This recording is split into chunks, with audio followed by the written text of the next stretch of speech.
Welcome back to another episode of Forbidden Depths.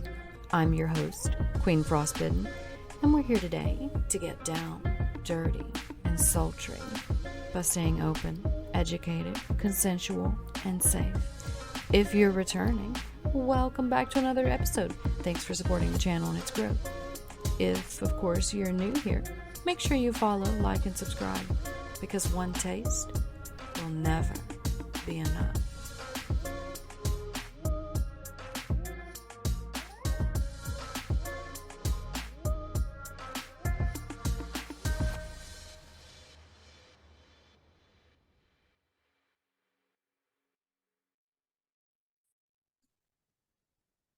Thank you guys back. Welcome back. Oh my goodness. You can tell I've had the weekend off. Welcome back to another episode of Forbidden Depths. Today we have an amazing individual I actually found on TikTok. So I'm going to let her introduce herself. Hey, I'm Moriana. Hey, everyone. Thank you. Thank you. Now, if you want to follow on TikTok, there's all kinds of, so the reason I started following you was the educational and the information that you provide. So I want to start out by asking you, what made you get started on that kick? Like, what inspired you?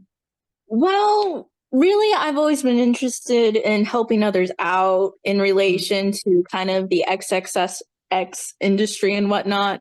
I've been in and out of it since I was 18, 19 years old, doing a wide variety of things. And unfortunately, Stripper Webs, which was a fantastic resource for newbies and veterans, went down in February 2023.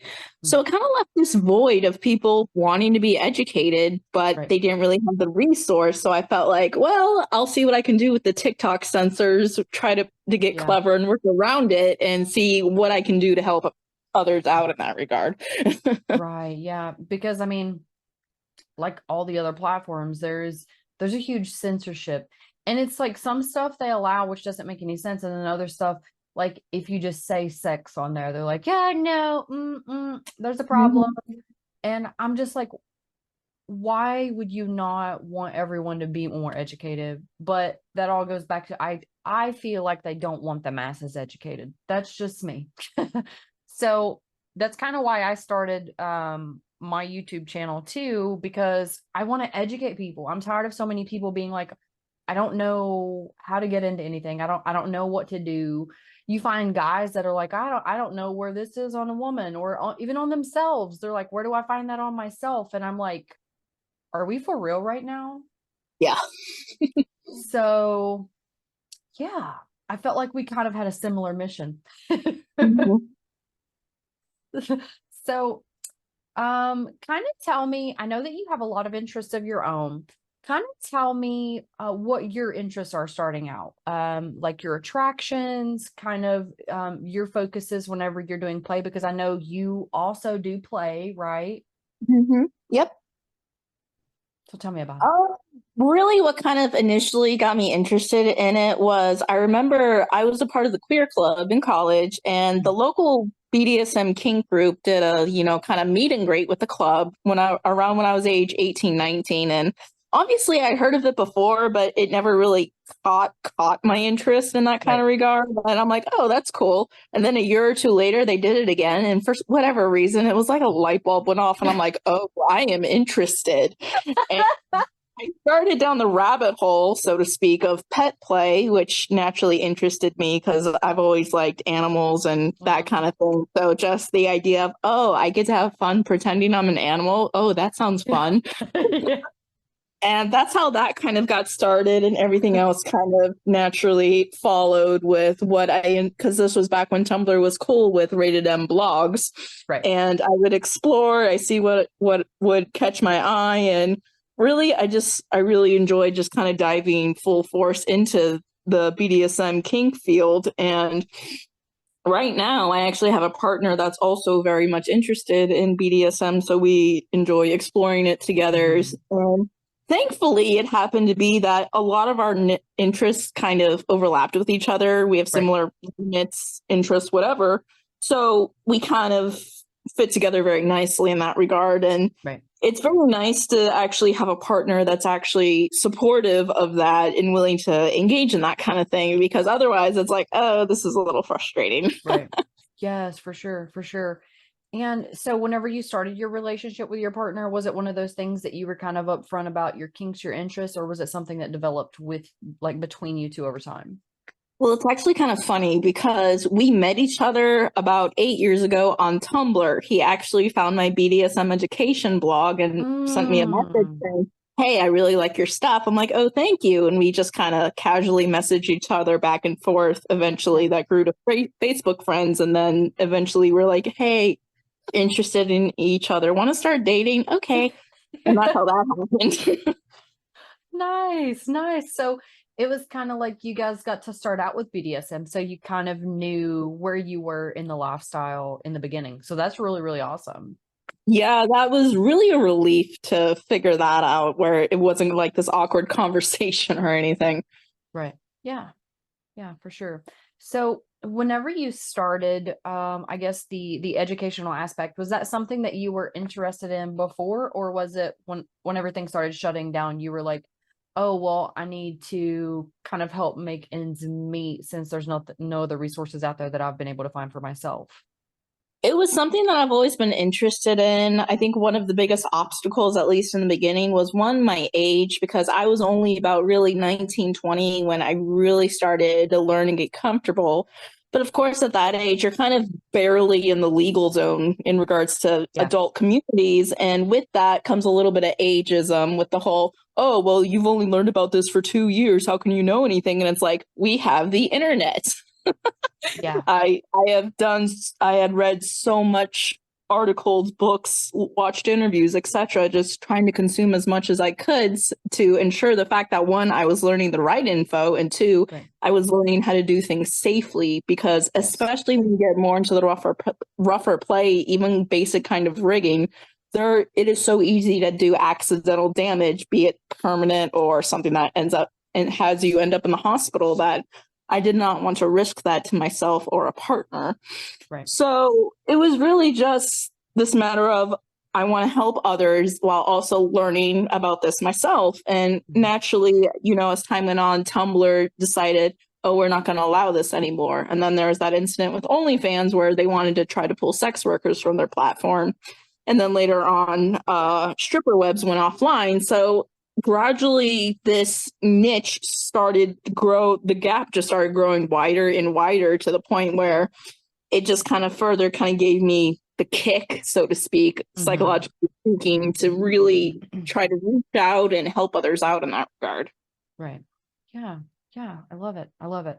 So, um, I noticed in your bio for TikTok that you have several things that kind of describe who you are traditionally, like most people do. Can you tell us what your bio stands for and kind of how everything got incorporated? Yeah, right now it has my age because it's so much easier, especially on the not safe for work side of Twitter, Tumblr, whatever, to just be like, hey, this is how old I am. Right. Minors don't interact mostly because I just got tired of dealing with minors, on top of the fact that a lot of my content is naturally shifts towards the adults only community, right. BDSM, kink, fetish, whatever. And Right. I don't want minors engaging in that. I just don't. Right. I understand they're going to be looking this stuff up on their own time, but I don't feel comfortable being a part of that, especially with the legality of laws and everything. And I don't want to be Right. the victim of a lawsuit because a mom finds out little Jimmy was looking up my stuff. Yeah. Yeah. So it was more of a means of legally to protect myself in that regard. I've got my pronouns because I'm non-binary and I prefer they, them.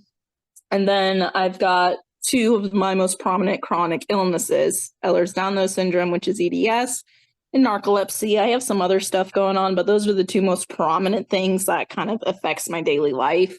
So that's why I have that, just to be upfront of, hey, I got chronic issues. So if I'm not posting as much, I could be having a flare up with that. And just this is how it influences my daily life, both in and out of the kink community. Yeah.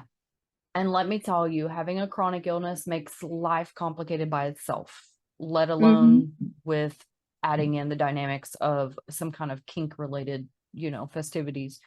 So whenever you are having your flare-ups and stuff, how do you deal with that with your play? Do you just completely avoid play, or do you do lighter play? How does that work? Well, my partner, his biggest thing within the kink community, his biggest interest is rigging, bondage, that kind of thing. And he knows I have EDS. So with that, it's a matter of one, being mindful of bruising because I'm more easily prone to bruising. So impact play, bondage, that kind of thing, as well as being really careful with how he rigs up my body. I like being tied up. He likes tying me up. But at the same time, we have to be very careful to not accidentally throw a joint out of place or along those lines. And he's actually a former state trooper, so he has police grade handcuffs.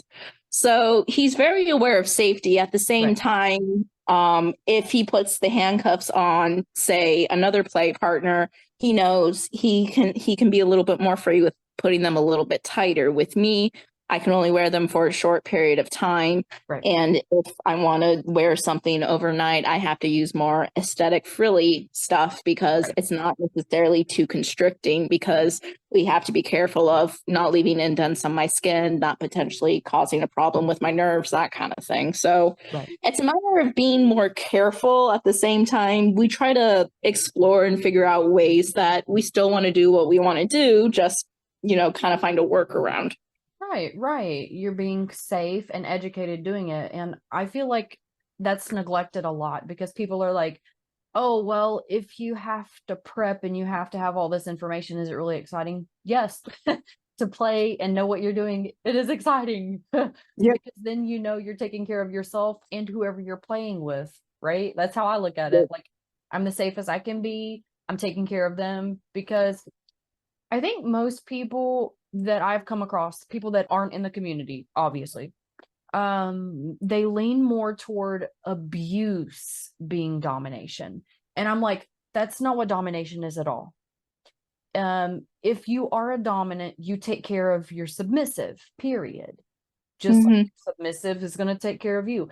It is just like a regular relationship. There's respect, there's taking care of your partner. The only thing is you're throwing in some kinky stuff that you both like. Like, it's still a relationship where you take care of someone. Yeah, I know there's safe, sane, consensual, and risk aware consensual kink.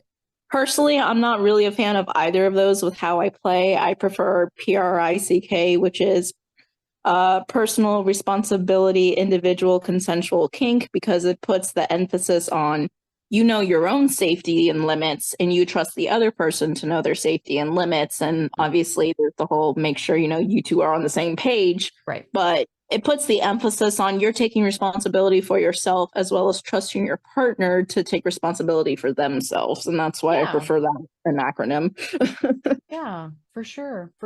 And I don't know, it's one of those situations I feel like not everyone is as educated as they should be because they're scared to do the research, because doing the research means that they don't know already.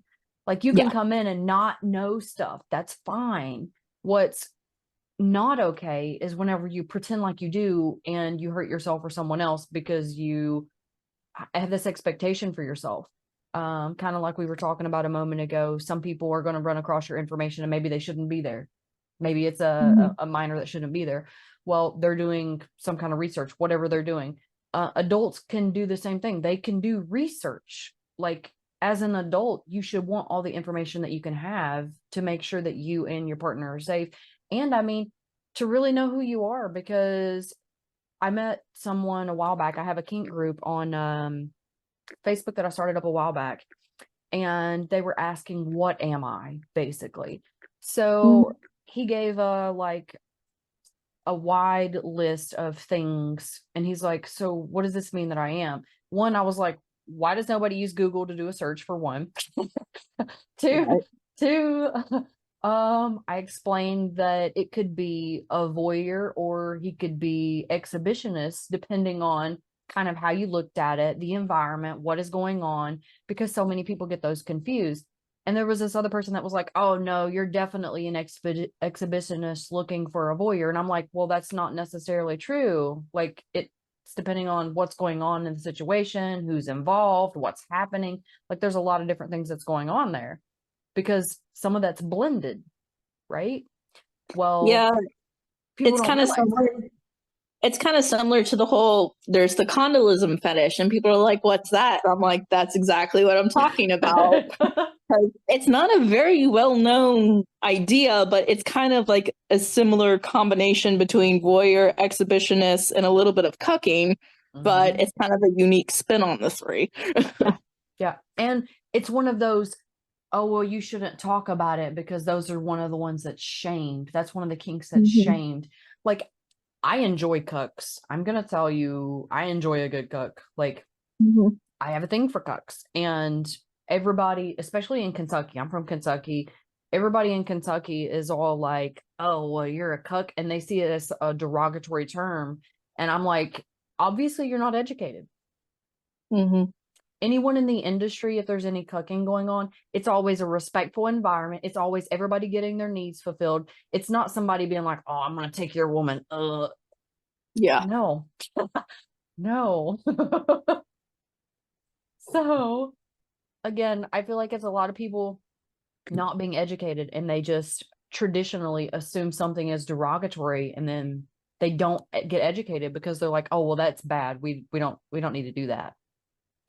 Yeah, Education is bad.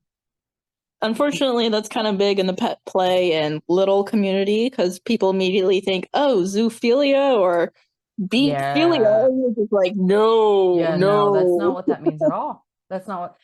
And oh my goodness, I remember somebody asking me that actually. They were like, do you offer this?" I can't remember what they said, but I was like, "No, but I offer pet play."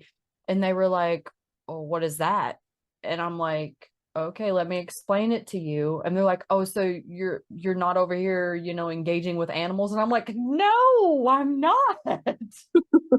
No, that's not me. If that's your kink, Yeah. I'm not shaming it, but listen, that is not for me. Mhm. Mm. Yeah, it's kind of like how FetLife, they keep adding new titles you can put on your profile. And I noticed they added Stag and Vixen, which, as you know, is from the cooking community. And I'm like, the poor Fox players who don't understand that. And it's like, oh, Vixen, I'm a girl Fox player. Not like that. Not Yeah. like that. I'm like, yeah. And see, that's one of those things though that kind of people don't realize, hey, it can be used interchangeably. So yeah, maybe people in pet play get that confused. One, because people are undereducated, and two, because they feel like if they do education, like if they're trying to focus on something, it's like, oh, well, I didn't know that already, and they feel shame. Never feel shame for researching something. If you don't know, research Mhm. it. I've been a pro dom for 10 years, and I'm going to tell you that there are still times when I have to research because I don't know something. And that's okay. Mhm. I would rather do research to know for sure than like jump in and assume that I know something and then it just be completely wrong, because that's a bad environment for everyone involved, you know? Yeah, and especially when we look at like the popular media, especially within the last 5, 10 years that have tried to depict it, especially with Netflix. Netflix has kind of been touch and go with their what they expose. Like there's the show Bondage. Well, there's some questionable stuff on that with the pro Right. dom psychology student girl and the clueless assistant she hires, and I then haven't seen it. there's another show called I think it's just called like Sex Life, and it's about this girl where she fantasizes about her ex-boyfriend, and her husband finds the diary and he tries to go on this wild sex adventure with her, and he really is doing it because he doesn't like her ex-boyfriend, and it gets Mm. complicated and consent kind of goes out the window. Like the neighbors take this couple unknowingly to a sex party without giving them the heads up. And I'm like, why would you do that? Yeah, that's a recipe for Wild. like disaster, like altogether. Ugh. And that was one of the biggest things I have noticed, that any kind of civilian looking at the community thinks that once you step into that, you're giving up consent completely. Mm-hmm. You know how disgusting it is for me to talk to someone and they're like, oh, well, you just like beat the shit out of people, whether they want you to or not. No, you don't. Mm-hmm. No, you don't. Well, it's like I have my business account on FetLife for my mommy dom erotic audios. All the time I get clueless submissive men that are like, please be my mommy, and I'm just like, pay me, and then they try to turn it on me saying, oh, you're destroying the sanctity of this dynamic, and I'm like, you clearly see this is a business profile, there's no way to miss it. Yeah. Well, and that's something that I ran into as well. There were several people that contacted me and they're like, oh, well, I need a play partner. And I'm like, well, if you're looking for an amateur play partner, then that's what you need to look for. Mm-hmm. Someone that just wants to play. I was like, you don't come to a professional being like, oh, well, I expect all of your service and knowledge for free. What? It doesn't work like that, no. Because I mean, there are people that go to parties strictly to play, but if you are looking for a professional, don't expect professional time for free. That's like, going to a department store and seeing this name brand hanging on a rack and being like, I know you took years to build up your brand and make people want your brand to make it desirable, but I expect it free. Yeah. That's not how it works. Yeah. I did FinDom for about a year, so I get it. So I didn't know that. Tell me about your experience. I got some pretty wild requests during that time, and I actually found out, my current partner, my boyfriend, he knew I was a FinDom, and he seriously considered hiring me to be his dom, but because of money troubles, he ultimately backed out. But he didn't tell me about that until we started dating, and I'm like, oh. Looks like you need to pay rent, sir. Right. Rent is due. And I got some pretty wild requests. One of them was one sub wanted me to obviously me get paid, but he wanted to trim his toenails, put it in a glass, and then send it to me and watch me smell it. Yeah. Another one wanted me to cut my hair and send it off to him, and obviously he's paying me, and then watch him eat my hair. I can't say I've had any. I've had the nail clippings, but I've never had the let me eat your hair. Now I have had let me pull with your hair. So they wanted me to shave my hair and they wanted to use it for their own purposes. So Oof. but I haven't had anyone to eat my hair that I know of.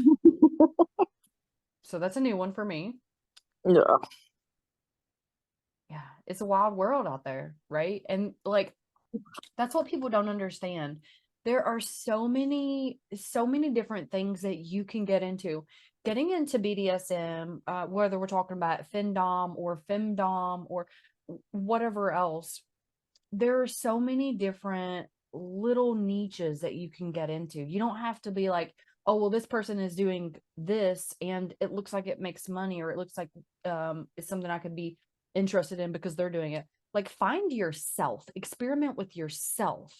You know what I mean? I full-heartedly agree with that, and frankly, I really dislike the trends that are going on within the FinDom community on Twitter, especially now, because I'll just see a girl with generic lingerie, tits, ass, pussy pictures, or generic feet pictures, and they're like, pay me, like a loud car salesman, and I'm like, you're not doing anything to distinguish yourself. You're just screaming, and I'm all just like, this is not Have how you this heard of works. Vanilla Dom? Mm-hmm. I'm gonna tell you, it blew my mind whenever I heard that there was a Vanilla Dom.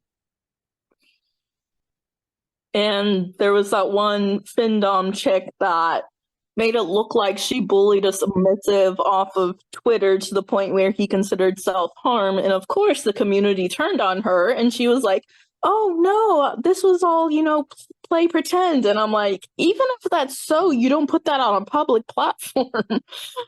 Yeah, no. Like, again, that feeds back into people thinking that abuse and BDSM are the same thing, and they're not. Mm-hmm. They're not. Mm-hmm. because even the heavy impact play or heavy humiliation, all of that still has pre and post care. There's Yep. still care that evolves all the way around that. It's not one of those things that you just go into a room and you just beat the shit out of somebody and leave them laying in the floor and leave. That's fucking abuse. Like, that's abuse. Now, I don't know if pink.com still does it, but I know there was a time, again, I don't know if they still do it, where they showed the aftercare scene where they Yes. showed their actors actually caring for each other. Yep, they did. Actually, I had Sophia Locke. Do you know Sophia Locke? Yeah, I've seen her.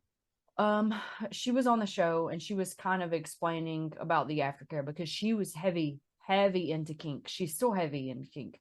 She does more like vanilla stuff now, with like the mommy kind of stuff, and she just recently did some mommy dom stuff, but she's mostly submissive.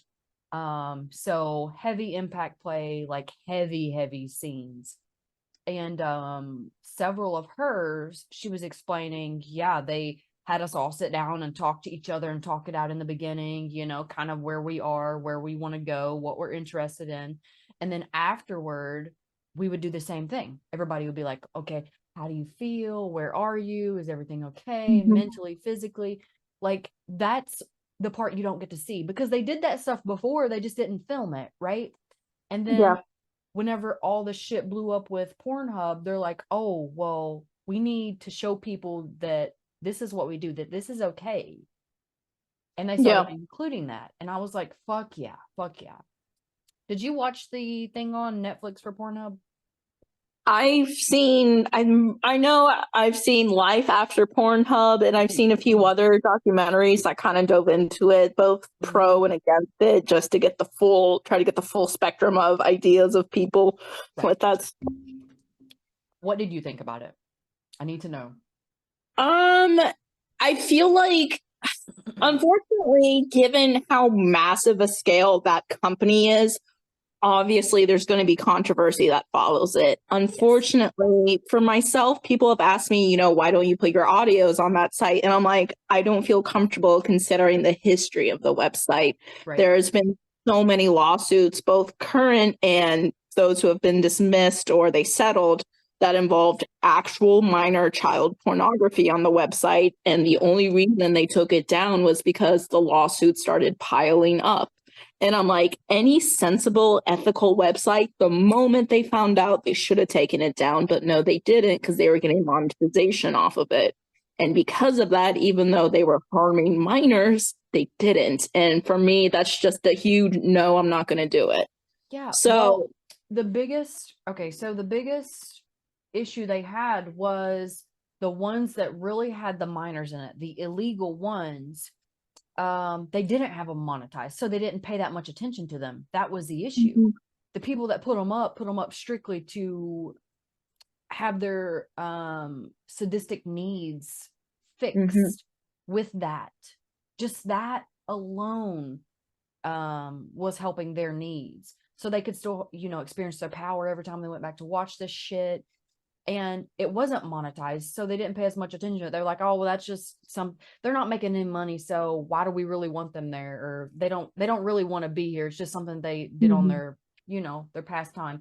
No, those people were looking for a form of power. They were trying to relive it, and then they wanted to share it with others that are like them. So they wanted to share that shit, right? Well, they didn't do it because they wanted money from it. Those people are just, they're just shit people. They wanted to do that because that satisfied their needs and people like them. It had nothing to do with, oh, let me make some money off of it, which is one reason the website was just like, well, the people that were in charge of the website were like, oh, well, don't worry about that. It'll go away. Don't worry about that. That's not going to go the fuck away. So, yeah. So they had been told several times, hey, this is on your website. And they were just like, oh, well, it's not significant enough for us to do anything about it, until it was significant enough for them to do something about it. But by that time, look how many people it harmed. Look how many people it hurt. Look how many kids, teenagers that were taken advantage of. And it all goes back to people at the top not doing their job. It's similar. Yeah. Oh, I was going to say it's similar to the whole fact that it's a moderation problem that Facebook also has. They don't have a Yes. large enough moderation team to actually thoroughly go through these videos and ensure, one, it's not actual minors, victims of actual sex trafficking, etc. Mhm. On top of, is it actual non-consent? Yeah. Yeah. And Pornhub only had a handful of people doing the evaluations for all of the clips. Mm-hmm. So of course they're going to skip through some of it. Because I mean, whenever you only have 5-10 people and you have millions of videos that you have to look through, that's Mm-hmm. that's Yep. that's a definition of overworked and underpaid. Yep. Like no one can do it. And no successful company, especially in that niche, should be doing anything like that. Because Oh, it was one of those things where Pornhub is very, very wide open. Like there's a lot of shit there. Like it's not just strictly vanilla, it's not just strictly kink. Like you can find all kinds of shit. There's even shit there where people literally don't do anything sexual. There's oh yeah. one guy, you go watch movies with him. Yeah, right. So, like, there's just, I feel like they should have paid more attention a long ass time ago, and it would have, because it made it horrid for actual creators on the platform. Yep. Whenever I was there, that was one of my primary sources of income, right? And then Mm-hmm. whenever they were like, oh, well, we're taking all monetizations off. So they took down their clip stores. They took down a lot of videos, like my humiliation shit. They took that down. And I was like, I'm literally looking at the camera talking shit to it. Like I'm not Mm-hmm. hurting anyone, but you let these people that did hurt people stay up. It didn't make any sense to me. Anyway, it's like with all of that range, you need someone that can go in and look at all of that and determine, is this consent? Is this not consent? Like you were Mm-hmm. talking about. There's just not enough fucking eyes. There's not enough It's people. similar to how FetLife started to come down on sex workers, hypnosis play, Yeah. consensual blackmail, etc. Yeah. And it was really frustrating because the biggest issue with hypnosis specifically was people were going off the misconceptions of it makes people do stuff they don't want to do. Well, no amount of hypnosis is not going to trick a brain into suddenly, I don't know, wanting to be tied up. That's not how that works. Yeah. Yeah. Well, I think part of that is because lack of education. Again, Mm-hmm. people don't understand what it actually is, and whenever people don't understand what it actually is, instead of being like, let me educate myself, they're like, oh, well, let's not talk about that. Let's push it under the rug. Let's Yep. shun it, Yep. And I'm one of those people. I'm like, no, I have to know. I Yeah. want to know. So yeah, it's one of those. I feel a lot of people are just not educated enough, which is another reason why we're here. It's why we're here Yep. today. Yep. So tell me kind of about some kink that changed your perception. So it's something that maybe you didn't really know about, and then after you learned about it, you're like, I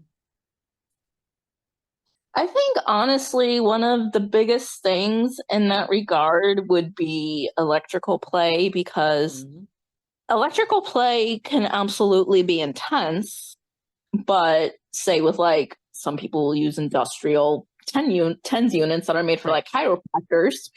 And then others can just be a little zap, like the violet wand, where you just kind of run it over someone's skin and you see that really cool crinkly effect. And I saw, like, I always knew it could be artistic before, but that kind of really made me see the full broad spectrum of things in that regard. You can use it just for sensation. You can do it just because you like that tingly sensation, and sometimes you just like the colors. Yeah. So, it really had me really see, oh, you can use this for so much besides, first impressions or anything like that. And like I have a regular tens unit. I use it for pain relief. So It's fun for that, but it's also like if we want to be doing kinky stuff, we can be doing kinky stuff with it. Yeah, for sure. And it's another one of those things like anyone listening that doesn't know about electrical play, we're not talking about like strapping someone to a chair with like a battery and no. we're not talking about like putting someone and like frying them. Yeah. So there's a lot of different kinds of electrode play too. There's just so many things that you can kind of incorporate. Like yours, it's a medicinal that can also be used for play, right? And there's a lot of things out there. There's a lot of household items you can use for play, and of course for your regular household stuff, and use them for play too. And people don't realize that. Like I remember I was mentoring a guy on Chatterbait, and he's like, well, what should I use? I don't really have anything really kinky around the house because, I live with my parents. And I'm like, you can make anything kinky. I was like, you have a hairbrush. And he's like, yeah. And I was like, okay, we've got a hairbrush. We can start here. Hairbrush and ice. It's funny because, I follow a lot of other not safe for work voice actors on Twitter, and I jokingly say we're all friendly and horny all the time, and we're constantly giving each other advice. And someone was like, how can I give realistic blowjob sounds? And I'm like, do you have a plastic Coke bottle? Yeah. You know those little grooves on the side? Yeah. Lick it. It sounds like a blowjob. They're like, so we're always just telling each other shit like that just to help each other out and just give each other clever ideas to like simulate sound effects and that kind of thing. Yeah, it's an art, right?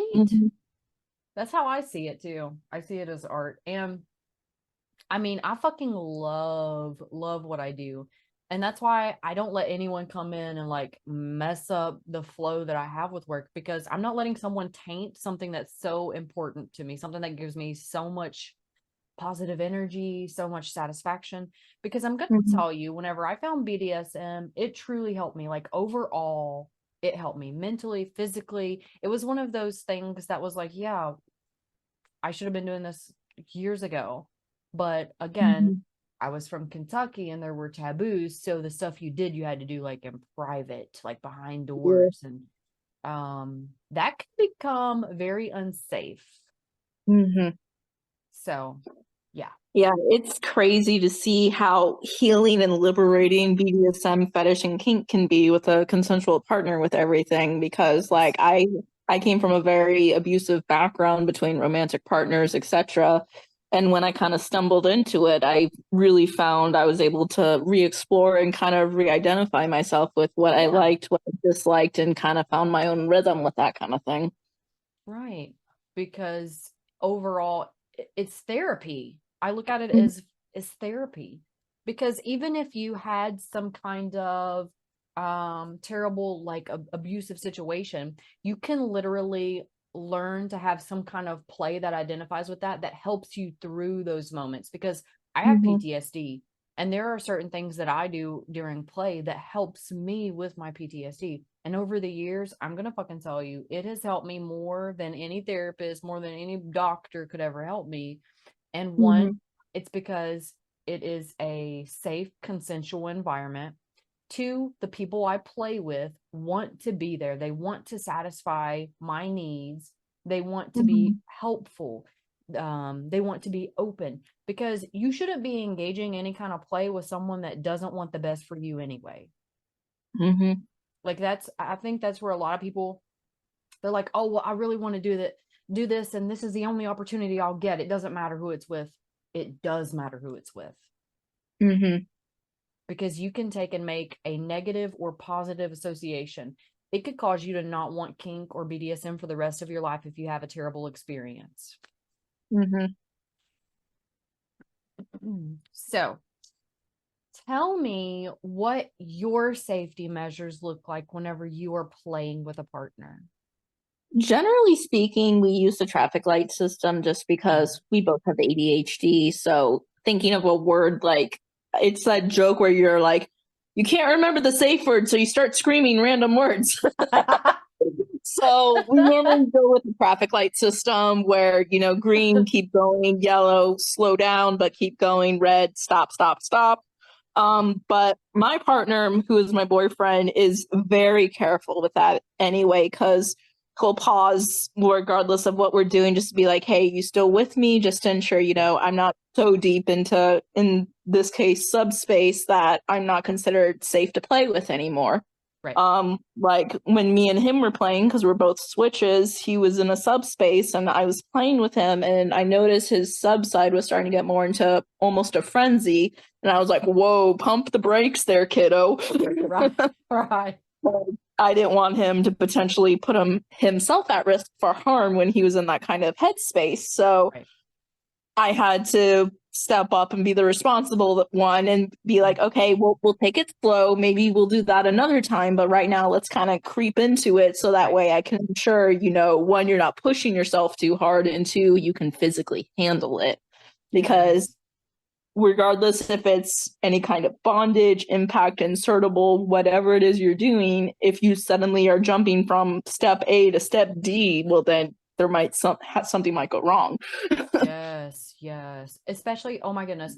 So anybody that hasn't experienced subspace or does not understand it, whenever you do get into subspace, it's one of those things where it's like the desire takes over, kind of like an intoxication, right? Mhm. So it's like you're not in your sound, sane mind sometimes if you're so deep in subspace. So your dominant, you have to trust them, and they really have to care for you in that sense. That all goes back to, like we were talking about earlier, you care for your partner because they're trusting you. You have to put your trust in them. So it's an energy exchange. And you need to be conscious, especially if you're doming someone, you need to be conscious of that, because sometimes they could ask for things that press their limits and then later feel like they were violated. Yep. And that's scary territory. That's why you got to tread lightly, just like she was talking about.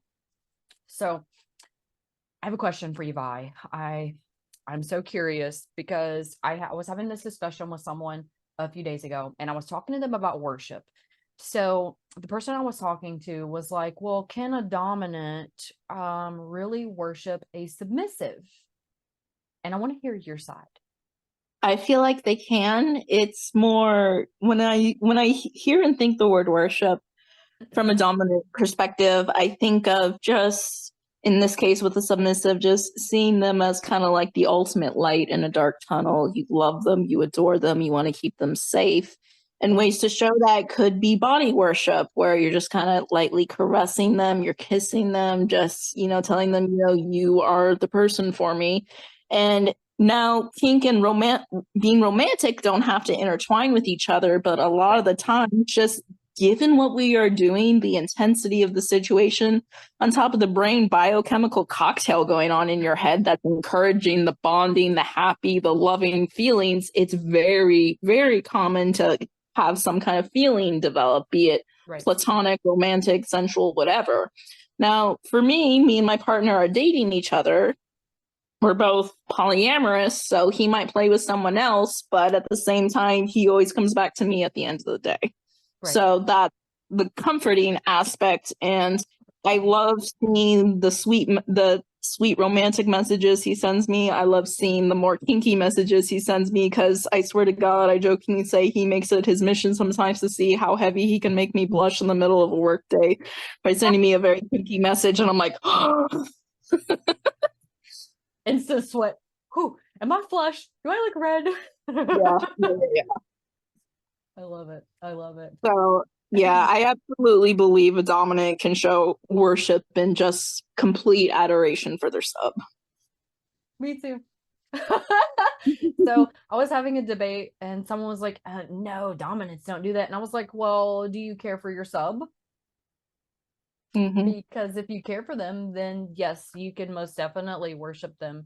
It's like anything else. It's like if your sub is wearing, say, heels or something, and their shoe comes undone and you lean over to button it, that is you showing that you care for your sub. That's a form of worship for me, being like, hey, let me help take care of you. And in the body worship situations, it's the same thing. You don't have to be a submissive to worship, but it's so common. It's like people get it twisted in their head. They're like, well, you're only supposed to worship if you're the submissive because it shows that you're beneath the other person. And I'm like, where'd you get this information? Yeah. Because if you care for your submissive, well, I mean, in reality, it doesn't matter which role you're playing. If you care for your partner, you're going to do things that make them more comfortable, more confident, more open to playing with you and showing signs of appreciation. Yep. And some people, that's even in their love language. So you could literally be meeting part of someone's love language just by doing some kind of worship or appreciation. And for me, that's in the relationship period. Like if you care for someone, and I mean, you don't have to do body worship to show that you care, but you have to show some kind of appreciation, because if you're not showing that you have appreciation for them, then it can lean over more toward the abusive side. That's when you stop doing the aftercare. That's when you stop paying attention to their needs. And listen, submissive have needs just like the dominant does. So how do you feel about that?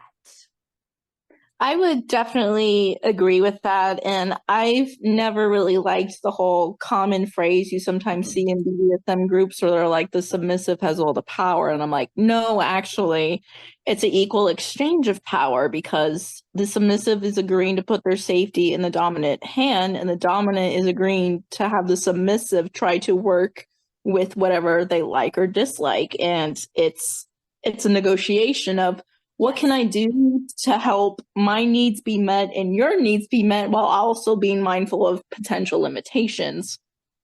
Yes, I love that. I always use it. My phrase is power exchange. There's an exchange of power that you share. So that power isn't solely one or the other person's, it's a power that you share.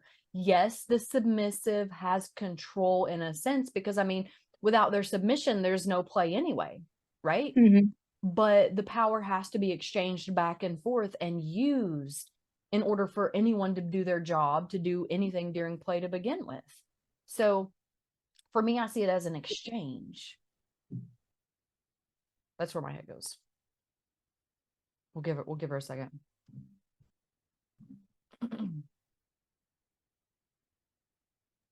Sorry about that. One of my friends tried to come in, so I told them I'm on the call. That's okay. That's okay. So tell me about how long you have been practicing, not just, I guess, kink, but BDSM as a whole. Oh, about 10 years. So what's your perception look like when you started and now? When I started, it was definitely more of trying to figure out where I fit in with the buffet, so to speak. And now it's more of I have a lot of education experience under my belt, not necessarily a lot of in-person play perspective, going to munches and whatnot, just because I had not been given that opportunity before, very much before, until relatively recently. So now it's a matter of, I want to try to help out the newbies kind of figure out their grounds. And especially if you're interested in sex work, one, I want to make sure you know exactly what you're getting into and not the romanticized bullshit on social media. It's a lot of work. Yeah. And just helping them figure out what they're comfortable with, what they're not, letting them know you can say no and walk away at any time. Yes. Yes. 100%. So with your perception now that you have, with all the time and the energy, just all of the practice under your belt, what do you feel it takes to be successful in BDSM? A willingness to learn is the number one thing. And no, there's always going to be something out there that you don't understand. There might be an abbreviation you're not familiar with, and just be willing to actually talk to people, because there's always going to be someone who's smarter than you in a specific field. There's always going to be someone who doesn't quite understand what you're trying to communicate with them, be it your own play partner, a munch group, whatever. So you can actually, be engaged and actually get what's in your head out there into the world. Because the online community is completely different from in person. On top of Mhm. the fact, the online community is almost a sanitized version of what it's actually like when you're actually playing with people. And I feel that a lot of the online community does stuff that doesn't necessarily translate over to reality well. A lot of it is like Mhm. extreme fantasy stuff that you're like in person is like, no, that's not going to work.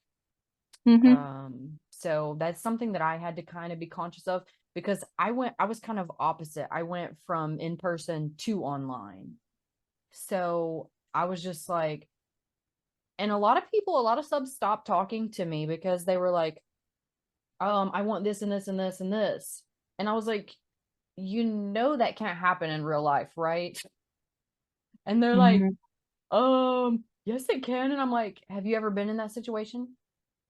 No, Mhm. I didn't think so. I'm trying to let you know that your fantasy can't translate to reality, especially not in like a I'll give you an example. There was this one submissive that I was talking to that never had an in real life situation, and he was talking to me about scat play, and he's like, so I want you to like pinch it off in little pebbles, and I'm like, do you know how the human body works?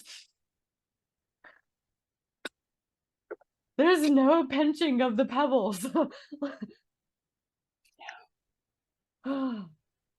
And I'm not trying to make myself like constipated to attend to your pebbles. Yeah. Not gonna happen. But he's like, Yeah. you take everything so literal, and I'm like, you were the one that approached me. Remember that. Yeah, it's kind of like the whole, well, why don't you do consensual blackmail? Because the fact of the matter is, even if you put on every single thing a little disclaimer saying, this is pretend fantasy, if somebody gets cold feet and decides to go to a police officer or a spouse Yeah. finds out and takes it to the police officer, you are screwed. Yep. Yep. Anybody that plays like that, I make sure one, they are a long-term submissive. They have to be with me for a long time. Two, I get paid up front. Yep. Never get paid afterward with that because you will never get paid. Yep. Paid up front. Always. Yep. So, I know that you and your partner are both poly. Tell me what life for you as a poly looks like. Well, right now we're currently in a poly V relationship with him being the point in the V where I am his girlfriend and he has an additional girlfriend. I've been dating him for about a year and a few months. He's been dating her for, I think, closer to 6, 8 years, somewhere in that range.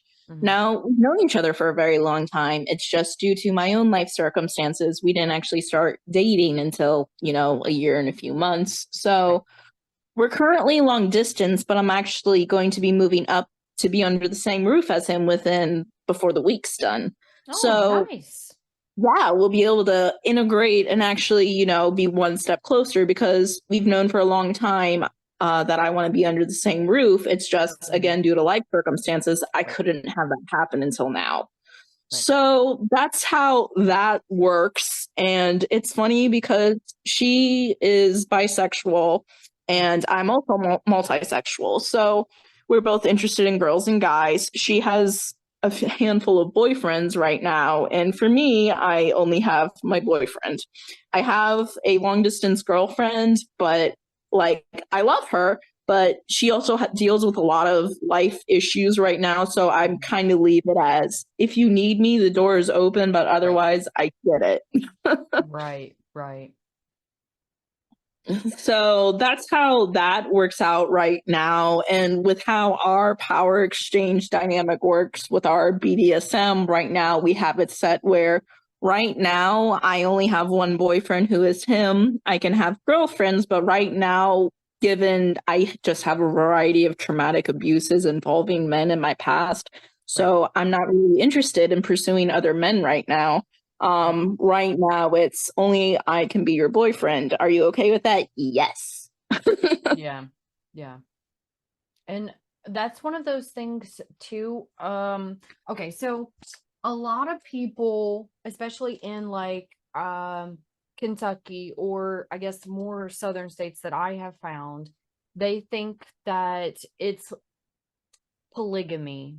That's the best way I can. They think that being poly means you are a polygamist. And I'm like, polygamy is a religion, okay? You're literally like, that's not what you're trying to say. You're trying to say poly. But they think that only men can be poly. I'm curious to know what you think about that.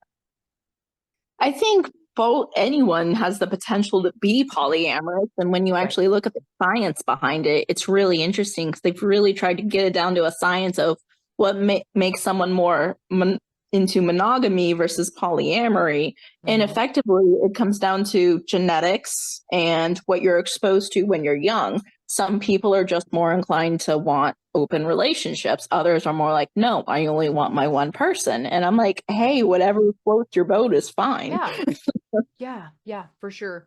So I've noticed with the rise, I guess kind of more the die out of the old dinosaurs. I guess that's so I've noticed more with our generations coming up that we are more accepting, more open to people being in open relationships or poly relationships, anything non-monogamous. So I've quite noticed that a lot of people are more open to the suggestion, even if they're not themselves. They're like, oh, well, if that's what interests you, then I'm all for it. And I'm glad that it's becoming that way. So I guess my question for you would about being polyam is I'm polyam too. I'm a community poly though. So mine isn't, I don't do any kind of, I guess, solo kind of relationships. I like all of my relationship partners to be in some kind of relationship, not like sexual. It can be completely platonic. It can be friendships. But as a community poly, I expect them to have a good working relationship because I don't hide anything from my partners. Right. Yeah. So kind of how do you feel about that? Do you feel that it should be like a dynamic where you don't share everything, or should you have only certain things between certain partners? Well, I feel like at the end of the day, regardless of who it is, you are always going to have a secret in your closet. That's just the reality. People lie, period. People want to keep secrets. And from my perspective, if I'm in a relationship with you, I understand and respect the fact that not everything is going to be completely open. However, if it's something important that could potentially affect our dynamic, say, just jump into the obvious one. If you have some kind of infectious disease that could get me hurt, if you have some kind of issue going on that suddenly throws my finances out of whack or is somehow going to influence my time of day, I want to know about it. So if you are like, say, oh, we want to have a dinner date or just do something together, and then suddenly, you have something else come up. Okay, cool. Let me know so I know how I can adjust my plans. If you want to engage in some kind of sexual activity with me, but you're hiding some disease that could potentially harm me in the process, I want to know about that because I want to play safe and I want to be mindful. I don't care, say, jumping to an extreme example, I don't care if you have HIV. I just want to know that you are in the undetectable status because otherwise I don't want to put potentially my health at risk for that. Yes, 100%. 100%. So, with that being said, it leads me to my next question. This is something that so many people have an issue with, and I have to explain to them. I know that you're not. I'm talking about people that are listening. You don't have to be ashamed. Let me just say that up front. You don't have to be ashamed. So how do you feel about regular testing? Even if you're in a monogamous relationship, like it doesn't have to be a poly relationship. How do you feel about regular testing? I feel like it should absolutely be more accessible regardless of your socioeconomic background, whatever it is you come from. Generally speaking, the rule of thumb is if you have a new partner, get yourself tested. Otherwise, I think the recommendation currently if you have multiple partners, period, is 3 to 6 months, which I think is a good time frame. Generally speaking, like whenever I go in for my own regular annual care, OBGYN, etc., I'll be like, hey, can you run the panel just to be on the safe side? And of course, they'll tell me yes or no. Obviously, if something feels wrong in that regard, whatever it is your gear is between your legs, please check that out so you can be aware, because what a lot of people don't realize is a lot of symptoms, regardless of what it is, herpes, HIV, syphilis, gonorrhea, etc., they don't show symptoms until they're in the oh shit stage. Yes. So that's why I always tell people, if something feels funny, get tested, because especially with something, say HIV, a lot of early symptoms are similar to the flu. So you might not necessarily make the connection. Right. Yes, 100%. I completely agree. Now, of course, if you are doing some kind of sex work regularly and you have contact, you should definitely do it more than 3 to 6 months. That's if you're in just like a relationship where you're only exposed to one or a couple partners. Now, the more partners you're exposed to and they're exposed to, the more often you should get tested, just because of the overexposure. So there's a lot of factors there. But if there are regular interchangeable partners, then yes, more frequent. But if it's only like 2 partners and those are the only 2 regularly, then the recommendation is cool.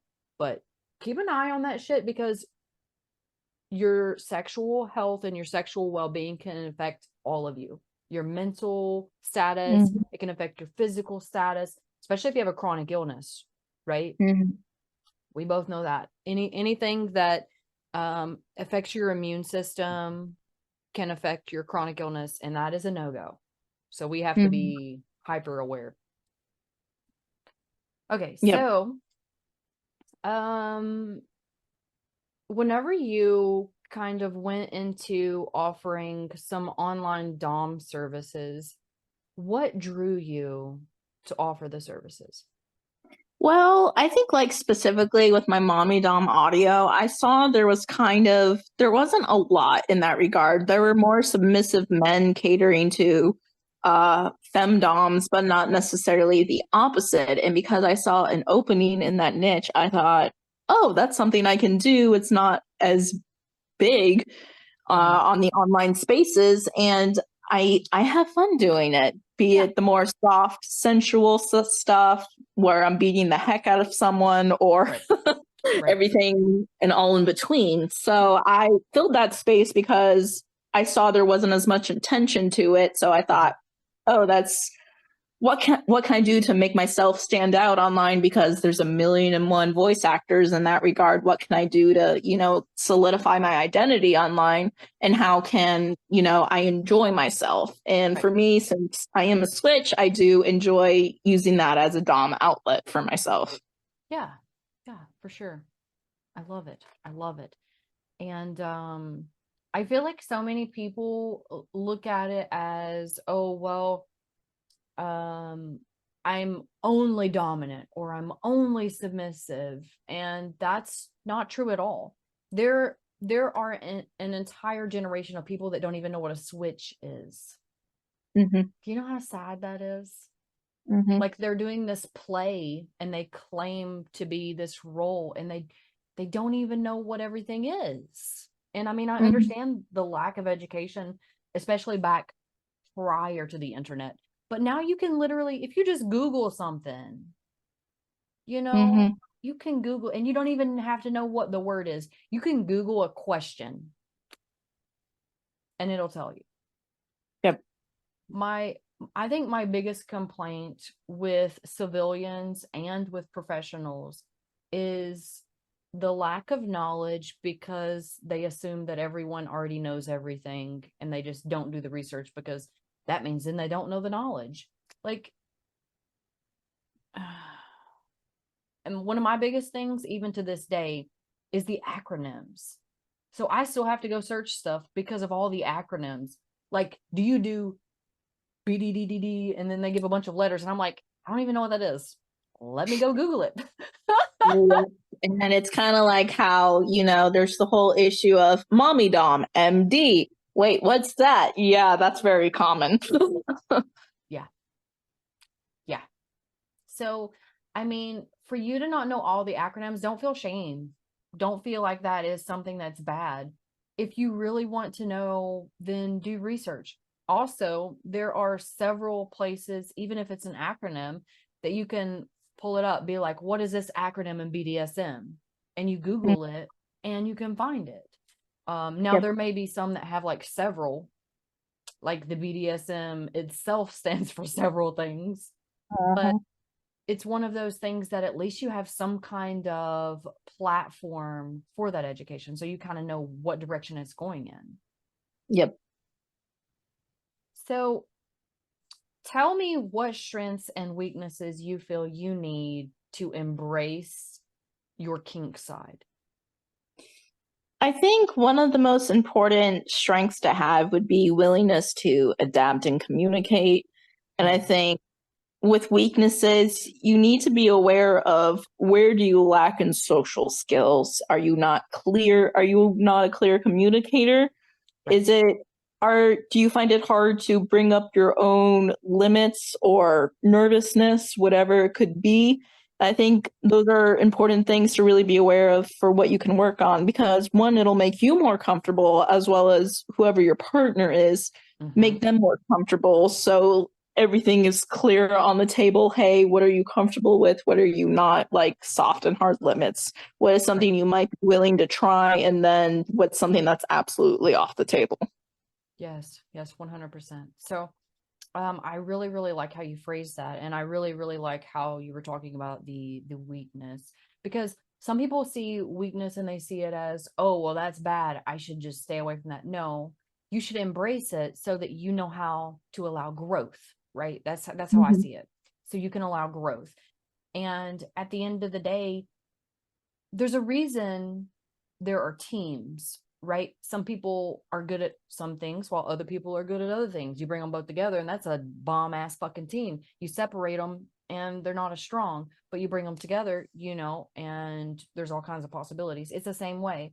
So if you are communicating effectively with whoever your partner is, and there's the power exchange and everything is flowing the way it should, the only thing that's going to happen there is growth, because you're open, you're communicating, you're allowing that power exchange. So, I mean, overall, growth is going to happen if you let it.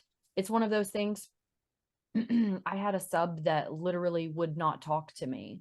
Like we were filming a scene and they literally would not talk to me. And I was like, "Are you okay? How are you feeling?" And they're like, "Just do it." And I'm like, "No, I need to know." Like, where are you mentally? Because as a sub, you shouldn't just be like, oh, well, I'm only doing this because this person that's doming me likes it. And then maybe you're trying anal and your ass gets fucking ripped from all hell and back. Like, that's not good. You shouldn't just do it then, because that's painful. That leaves bad energy, for one. Two, that can cause trauma for the future, because you're like, oh, well, I don't want to do that because it hurts too much, or I don't want to do that because I felt like I couldn't communicate during, or whatever the case may be. If you're putting some kind of bad label on it, if it's a bad experience, then it's going to be less likely that you want to do that in the future. Right? Have you ever had any experiences like that? I would say yes. There were times where one of my ex-partners would try to I wasn't really open to the whole idea of fetism to begin with, due to my own traumatic histories and whatnot. And because he was a sociopathic, controlling piece of shit, he tried to more or less force that on me. And there were times when, I was trying to call a safe word, he ignored it and pushed me through to the point where I got physically sick. And because there were some non-consensual things going on in that regard, I happened to find a video that he took of me non-consensually. And then I found, where he posted the video and people were commenting on it, really dehumanizing me, which I was not okay with. And just the way he responded, it made me feel very disgusted and grossed out and even more turned off. Like beforehand, I wasn't really interested in it before, but especially with that experience, now I'm just like, oh, hell no, not with a 10-foot pole. Right. Yeah, for sure. For sure. I hope you found some healing and something that helps you kind of process and Yeah, with my current partner, he's very mindful of the fact that my ex gave me PTSD from a wide variety of things. So he's very careful. He's very gentle with kind of guiding me through whatever the trauma it is that caused for me. Good. I'm glad. Because some people confuse abuse with domination. You don't have to be fucking abusing someone to enjoy being a dominant. And I'm going to tell you, whenever I'm playing and I'm enjoying my submissive, I like when my submissive begs for it because I know they're eager for what I'm giving them. Like, please give me that, please, because that makes me want to do whatever I'm doing more because I feel like I'm giving them something that they need. I'm not breaching some kind of hard or soft limit that they have. I'm feeding their desires. I'm feeding what they need at the time. Because I'm huge on consent,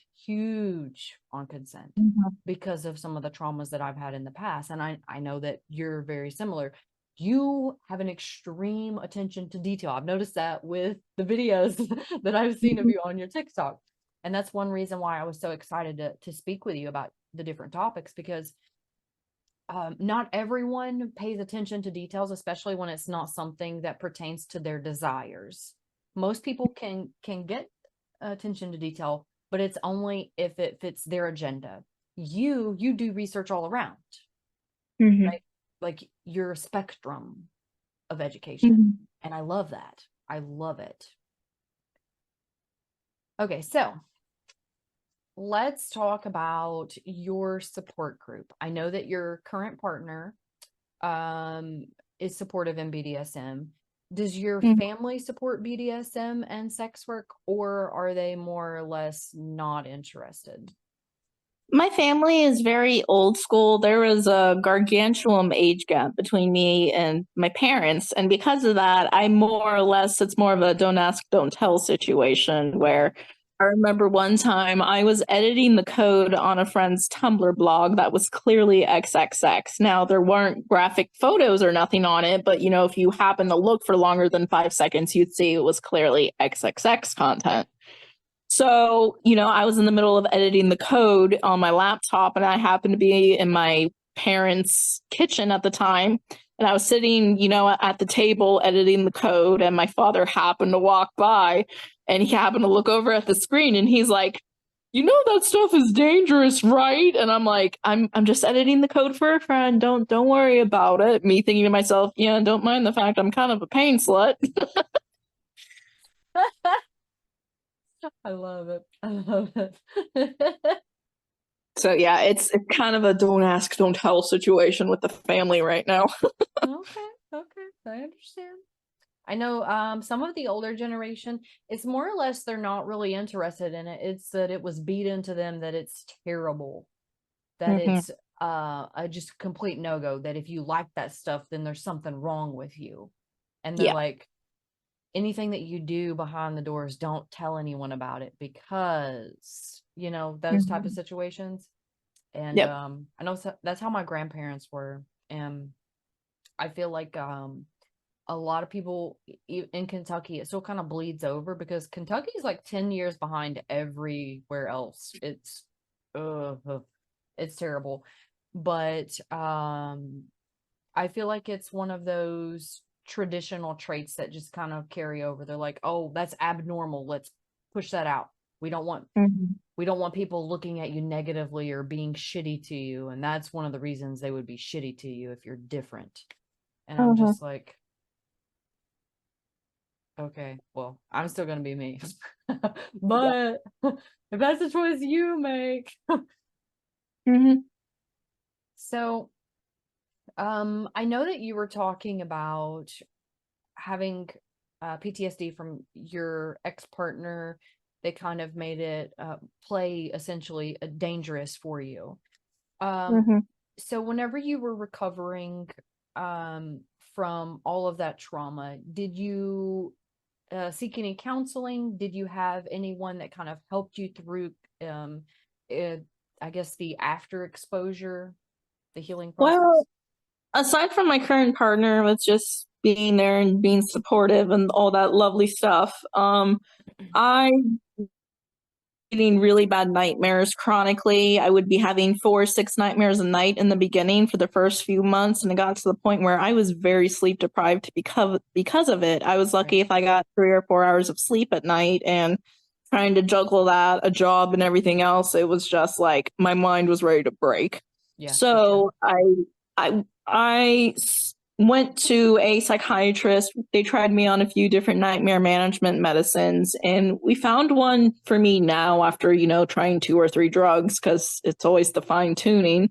Yeah, for That sure. more or less gets me through most of the night. So that definitely helps. I was seeing a therapist for about 2 or 3 months now, and she's really helped me kind of put things into perspective with, your ex is no longer in your life. Let's focus on the good things and the fact that your current boyfriend, from the sounds of it, would never, do those Right. horrible things to you.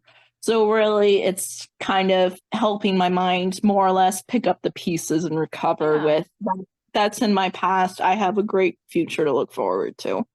Yeah, for sure. For sure. I'm glad you found someone that helps. Hmm. I'm always super supportive of a therapist when, of course, they do what they're supposed to do. There's been several therapists that I've seen personally that I've been like, I don't know how you got your credentials, but someone needs to take them from you. Yeah.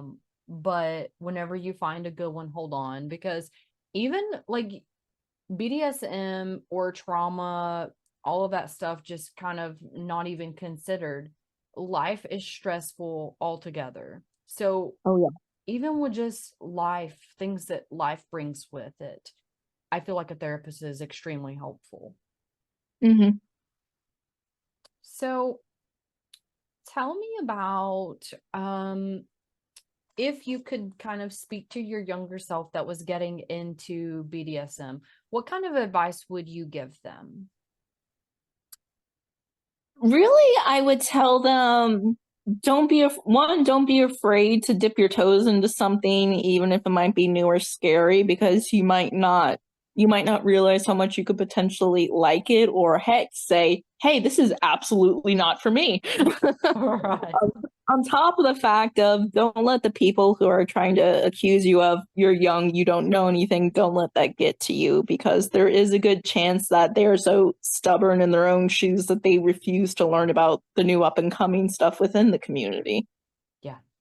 Yeah, for sure. Or they could just be a little narcissistic because they've been doing it so long and they think that they know everything. Yep. I've seen that happen quite a bit. And then they're like pushing everyone out because they're like, oh, well, you don't know anything. That was the dinosaurs I was talking about. Yep. I'll be happy whenever all the dinosaurs go extinct.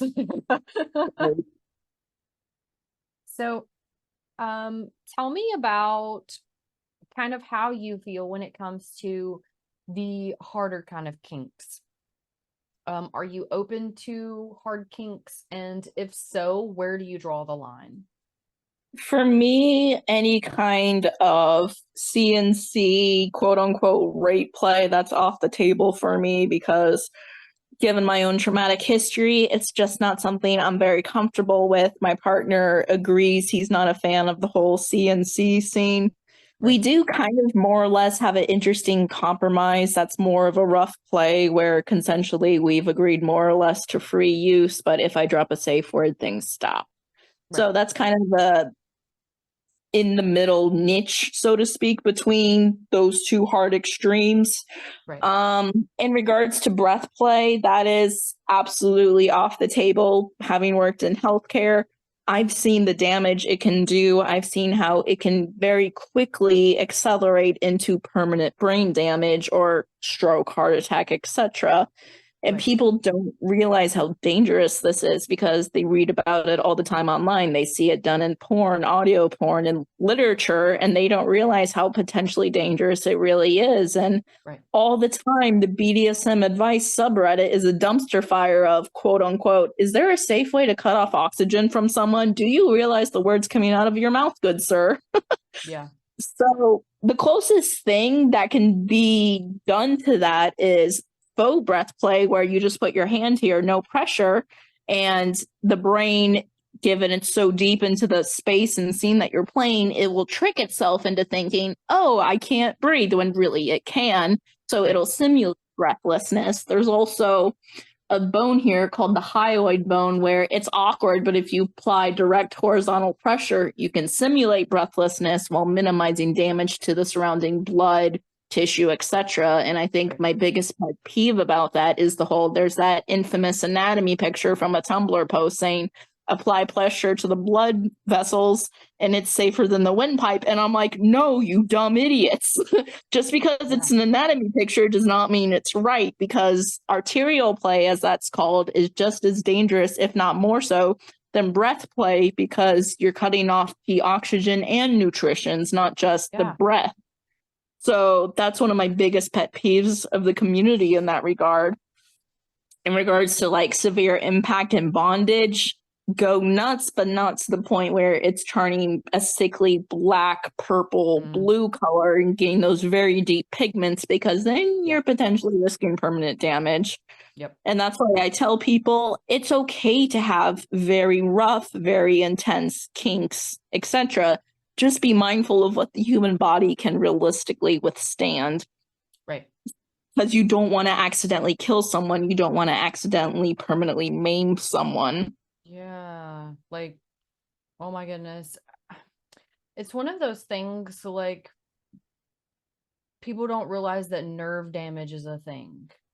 Like, you can give someone nerve damage and they don't understand, oh, well, you can't see it, so it must not, it is very real. Just because you can't see nerve damage doesn't mean it's not real.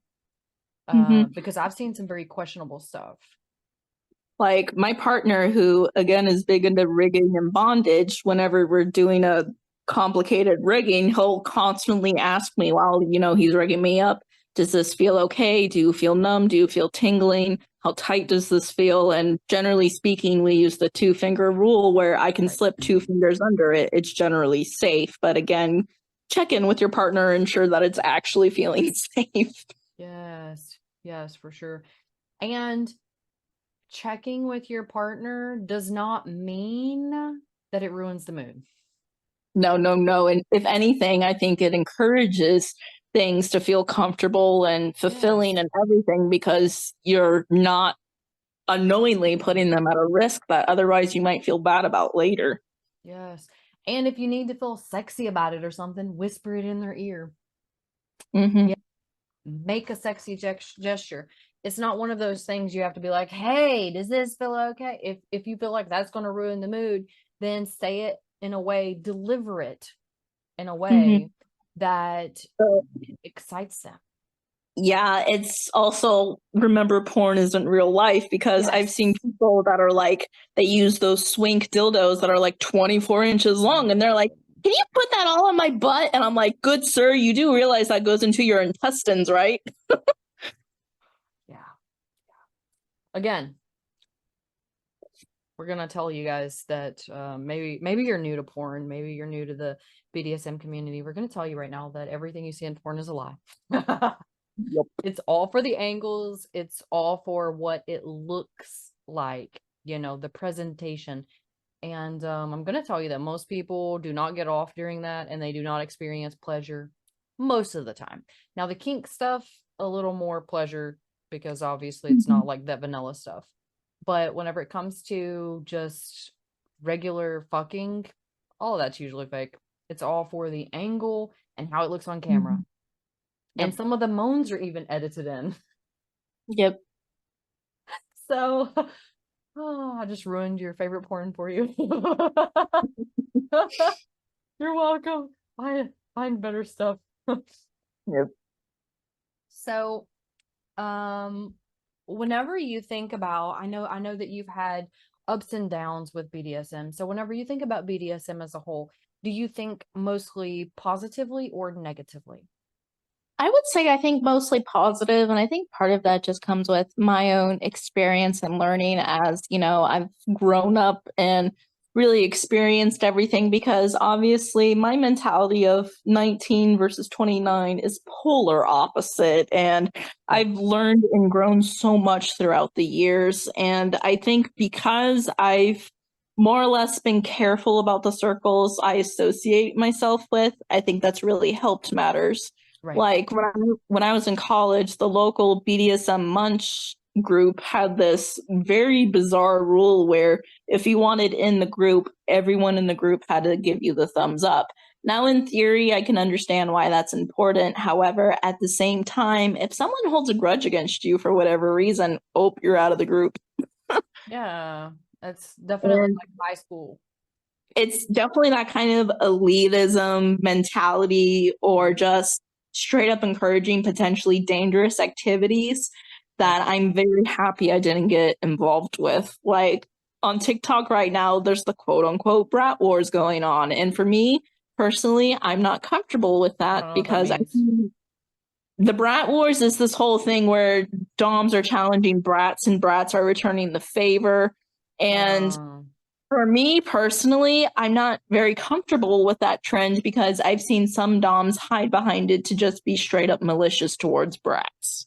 And yes. the problem with that is brats are kind of ostracized right now from the community as it is. I see so many being pushed off different platforms because they don't feel welcome, because DOMs don't understand brats are a very unique brand of submissive and they need a unique handler. Yes. Yes. Not everyone's going to enjoy a brat, but Mhm. it doesn't mean that they have less value. Yeah. Yeah, for sure. So let's kind of talk about any regrets that you may have had since you started your development in BDSM. hmm I think one of the biggest things is the fact that, especially when I was younger, and again, I kind of just blame this on ages, I was more or less quick to react to things I might not have been comfortable with. Mm, And because of that, there was kind of more or less an adjustment learning period. And, looking back on that, I see how and why I made the mistakes that I did, how I might have pushed people away that in the long term I would not have wanted to. So, right. I understand. And a lot of that is just being young and dumb in the community. A lot Right. of people, I don't think I went through a sub frenzy looking back, but I see how a lot of people do and end up either making the wrong assumption or they end up jumping on something where they say, I don't like this, so I'm going to be very loud about it, and end up later saying, I wish I didn't do that. Yeah. Yeah, for sure. Um, I think that's one of those things that if you don't have a mentor going in, it's kind of hard to feel your way for yourself, especially if you have people around you that are more experienced. And if any of those people that are more experienced like to take advantage of new people in the community, because I have seen that, unfortunately. Now, obviously, not everyone is like that. The majority of the community that I've been exposed to, both in person and online, the real community now, not people pretending to be in the community, have been pretty positive, pretty supportive, encouraging. um I've noticed that the new age of people in the community, they don't have as much information, they're having more risky behavior, Mhm. they are kind of trying to push everybody else out because they think that they're the only ones that has any kind of value in the community. And Mhm. it's one of those things where I don't feel like that's how any of the community should be. I feel like it should be, I guess, like a family, in Mhm. a sense.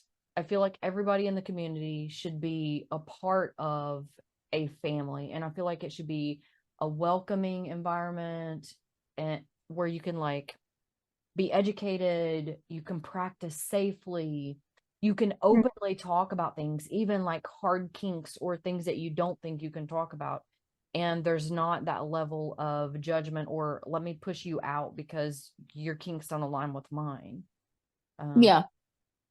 So I found that a lot of the older communities were more into the family kind of sense, less so now. Have you seen or experienced any of that?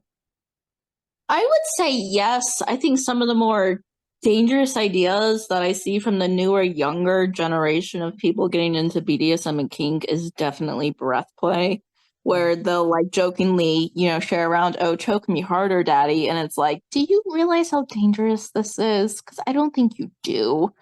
And like, especially, I see a very heavy prejudice against the communities that have a very strict dynamic play to it, like the gore community. And while for me, gore isn't for me, I'm not a fan of the books and some of the mentality that a lot of it pushed. I understand why some people would enjoy that. Right. Now, it also kind of, circles back to the whole idea of what is considered, what do you enjoy, what's consensual, etc. Like my boyfriend, he does not like the old guard community because he doesn't like the very strict dynamics with how different bandana colors mean different things. Right. You have to act in this certain way, etc. And I'm like, okay, yeah, I get that. Well, the old guard isn't for me, but they do have an important place within BDSM history. Right. Right. I can agree with that. So, my very last question for you, and then I'll let you get on with your amazing day. My very last question for you is going to be, if you could talk to someone that is struggling with desire, maybe it's one of those kind of closet situations where they don't have enough confidence to be open with themselves, let alone with other people. What kind of advice would you give them? Don't be afraid to turn the internet off. And I say that because while there's a very ongoing wave of acceptance and love for LGBT, mental health, kink, BDSM, whatever, at the same time, it is so easy, especially for the younger generations, to get swept up into this radicalization of let's encourage exclusionist ideas and push people out just because we haven't looked at the history, we don't understand the importance, etc. And understand the fact that your journey is individual. Your journey is not going to look like someone else's journey, and that's okay. So don't be afraid to really sit with yourself, be willing to open and explore journaling, looking at an app that encourages you gently to not be afraid to challenge ideas or preconceived notions. So I think one of the best things you can do is find a good circle of friends you can trust that you feel actually comfortable, open with discussing things, as well as don't be afraid to really sit with yourself and really try to examine what do you like, what do you not like. And as I know you're aware, there are 1,000,001 BDSM fetish checklists out there where you can just print it out and be like, I am okay with this. I am not. I don't know if I will be or not. And that's a really good way to figure out where you stand. And as you know, there's 1,000,001 what are you in the BDSM community quizzes online, and you can go through that and see, okay, what do I like, what do I not like. Right. Yes. Yes. 100%. I 100% agree with that. I feel like in order to truly do yourself justice, you need to know yourself. So exploring is the only way you're going to be able to do that, because someone else can't tell you what you are. You have to find that out for yourself. That is your journey. You can't be like, oh, well, this person says I'm this. Well, their perception of you is not your perception of you. They could be thinking about somebody else entirely. The point is, you have to find out who you are for yourself. Now, everyone, I want to let you know that you can go ahead and go follow Vi on, let's find it on TikTok, right? She's on TikTok. I'm sorry. They are on TikTok. At MORENAZIMAA.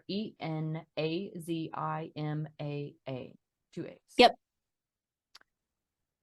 Thank you so much for being such an amazing guest and for all of your amazing insight.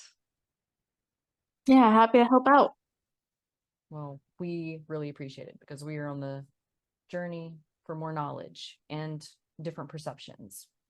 I will see you guys on the next episode of Forbidden Depths. Thank you for joining us, and you have a wonderful day. Hey, it's Queen Frostbitten again, your host. I just want to remind you that you can follow us on YouTube at Forbidden Depths. That's FORBIDDENDEPTHS. Or over on Twitter at the number 4 BIDDENDPODCAST. Remember to always stay educated, consensual, and safe. We'll see you on the next show.